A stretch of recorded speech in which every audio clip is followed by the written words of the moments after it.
Lalu berikutnya kalau ditanya jangka panjang efeknya apa? Ya yang pertama efeknya cantik. Biasanya kalau kita melakukan rinoplasti ya, karena hidung kita ini kan letaknya di tengah muka. Jadi biasanya kalau kita melakukan rinoplasti memang membawa perubahan yang cukup bermakna dari keseluruhan wajah kita. Tinggal istilahnya seperti ini. Seseorang kan punya keunikan sendiri di wajahnya masing-masing. Jadi sebisa mungkin saat melakukan rinoplasti hasilnya itu dibuat harmonis dengan keseluruhan wajahnya. Oke, Dok, biasanya kalau misalkan rinoplasti itu ada jangka panjang atau jangka pendek juga nggak sih, Dok, untuk pasien ketika mengetahui sebelum memutuskan dampak atau risikonya sendiri gitu?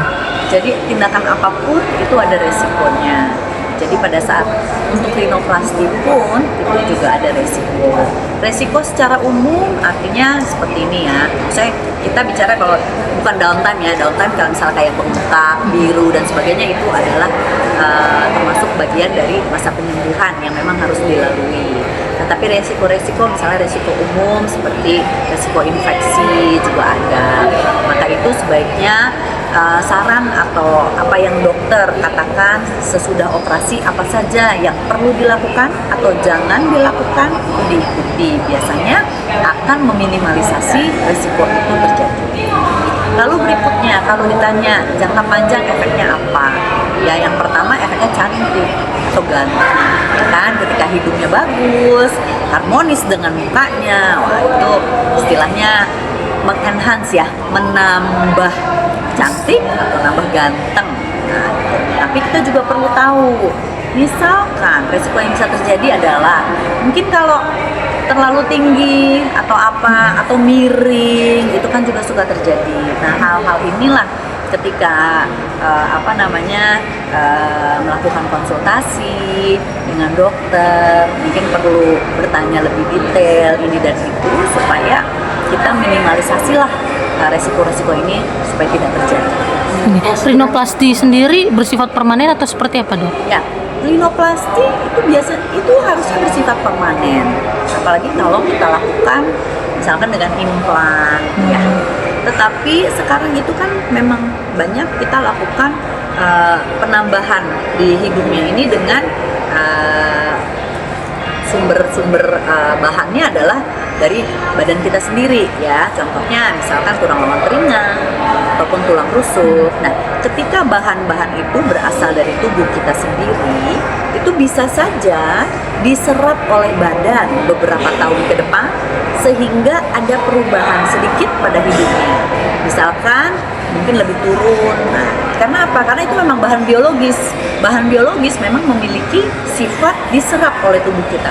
Jadi sebetulnya tergantung dari tubuh kita bagaimana menyerap atau menerima bahan biologis sendiri ketika ditaruh di hidung nih.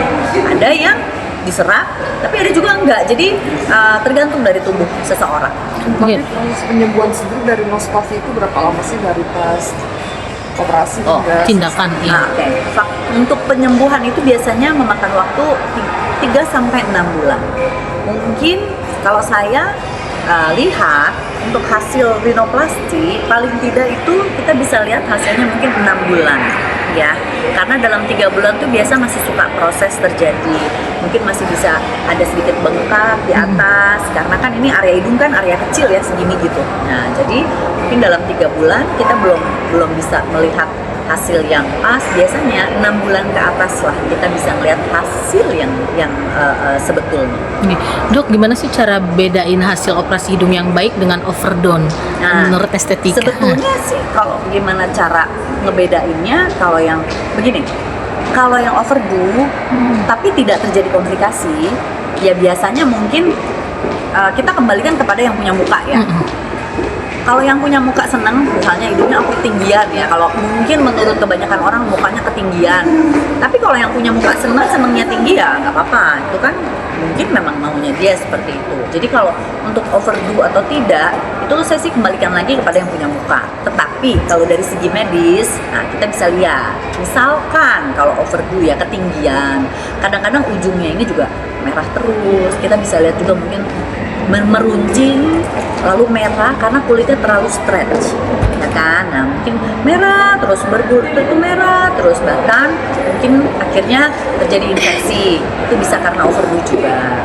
Lalu kalau misalnya kita lihat tadinya oke, kok lama-lama kelihatan miring, bisa juga karena ketinggian. Nah, hal-hal seperti itu yang mesti kita perhatikan. Dok, kalau dari lubang hidung, banyak kan beberapa artis yang ketika netizen melihat tuh lubang hidung benerin karena nggak simetris, gimana Ya, gitu dok betul. dalam kasus Salah itu? satu apa ya namanya ya, salah satu hasil yang kita suka lihat adalah ketika lubang hidungnya nggak simetris. Karena kan kalau hidungnya ditinggiin itu kan kita stretch juga ya ke atas. Nah itu juga harus dipertimbangkan pada saat melakukan tindakan. Mungkin ya itu kembali lagi konsultasi kepada dokter. Kalau saya menyarankan mungkin jangan over ekspektasi, artinya kita juga harus memikirkan bahwa suatu hasil itu ada limitnya. Hidung kita kan punya kulit cuma segini, nggak bisa kalau memang mau tinggi itu kan nggak bisa dipaksain tinggi. Kalau lo kulitnya kuat nih segini, kita kan tidak bisa mengoperasi melebihi kekuatan kulit.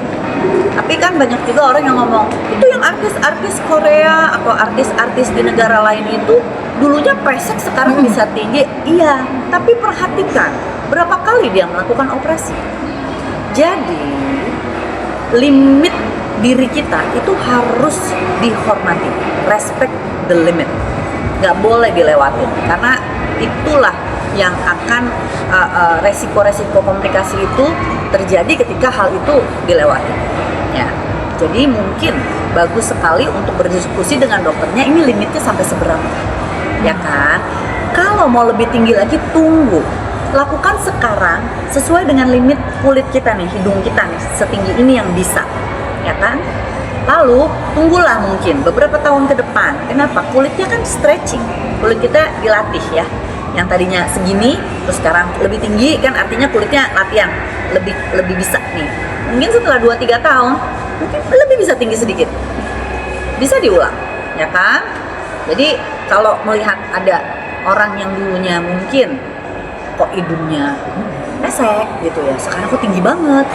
Contoh-contoh artis lah banyak ya, yang baik di luar negeri mungkin ya sebagai contoh, ataupun artis dalam negeri ya kan, yang bisa dilihat biasanya itu melakukan operasinya bertahap.